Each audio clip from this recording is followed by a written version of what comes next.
I was also thinking about this need to go slow and how many of us, especially if you are working a remote job, and as many of us transition into being our own boss or kind of just working with a little bit more freedom, part of that freedom comes with some resistance from ourselves. Even though we have this more space and more time to ourselves, and just, an ability to not be working for 8 hours straight via, being in an office and having to only be doing office things and things like that. Now that we have this time to ourselves, or at least for me, now that I have this time for myself, I find myself rushing to do things that I enjoy and rushing through them to get back to working or to thinking about work, because often when I get back to working, there's nothing to work on. And so I really just rushed through something that was pleasurable for me.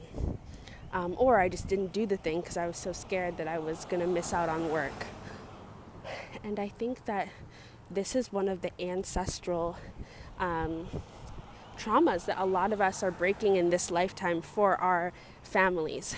I know that this is generational for me, and I think that it's generational across all earth beings, plants, creatures and critters, animals, people, all of us alike, even our technology. There's burnout that tech is facing. My computer stays overheating. My phone first got lost. This one's cracking and moves slow. More of us are getting off social media. We can all sense that we all need a break. Everything has energy. Everything is alive. Everything needs a break. Everything needs some time to themselves to focus on pleasure and focus on redefining what life can mean now that we have a lot more open space, a lot more room to imagine and to be free and to do something that we want to do with that new space, with that emptiness. And it just made me think about the fact that sometimes, even though you asked for this, you can still feel resistance against it, towards it. And that's okay. That's part of the process. I asked for more space in my life and more room in my life to enjoy myself.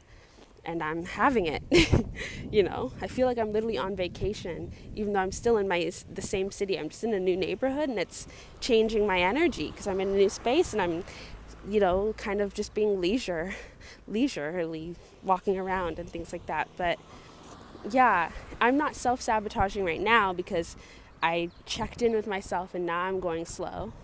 And I guess this is kind of working because I do want to share a message, but ultimately it's just a message that I think we could all hear right now. And, remote work is a gift. We're going to really, I think already a lot of us know that. And if you're afraid of it or feeling weird about it, it's everybody's personal thing, what you're comfortable with, what you want.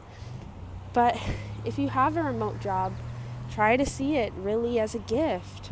Or just if you're having more space and more time to yourself in general.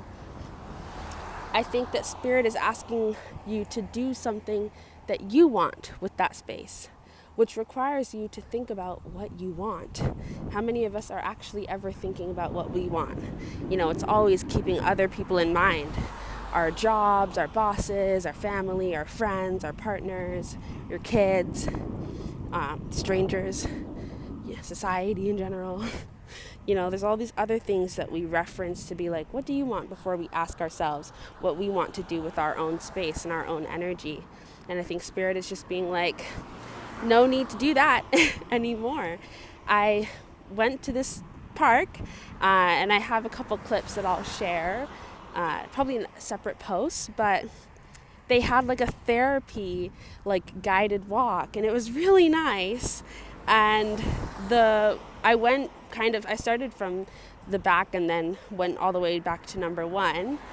And the first one was just asking you to close your eyes, ground yourself, breathe in, and then open your eyes and focus on something in front of you. And when I closed my eyes and then opened them again, I saw this dead leaf in the midst of this huge meadow valley that was full of lush green life, plant life. And it made me think about the fact that we are literally in a new world we are literally in a new reality. This is a new timeline. At least I am. I'm in a new world. But it's easy and it's common to notice what's gone, to notice the past in all of this newness, so much so to the point where you base everything around that. And so you're still really living in the past, even as you're in this new era of yourself, of your life, this new location, whatever.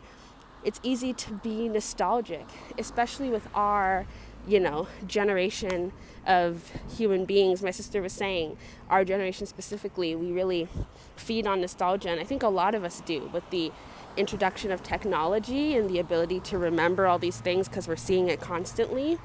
Nostalgia is huge, but it's coming on a time where you really want to be intentional about moving on and not letting this new timeline and this new space go to waste. Because if you focus so much on the past, you're going to start crafting everything to match that energy. And you're going to bring yourself back to a space that you were praying so hard to get away from. But this time it'll be more painful because you have not only the, dream awareness of a new potential energy that you could have been in, but even the physical awareness because you were there, but you weren't present. And this is not a critique because this is applying to me. This was a spiritual practice or a little therapy grounding practice I was doing. And I just had to notice it. And I think spirit is so funny. I just saw a dead leaf fall to the ground. And I have a thing with crunching leaves. Many of us do. I love crunching dead leaves. But I think the other thing is spirit is asking us to be really gentle with ourselves.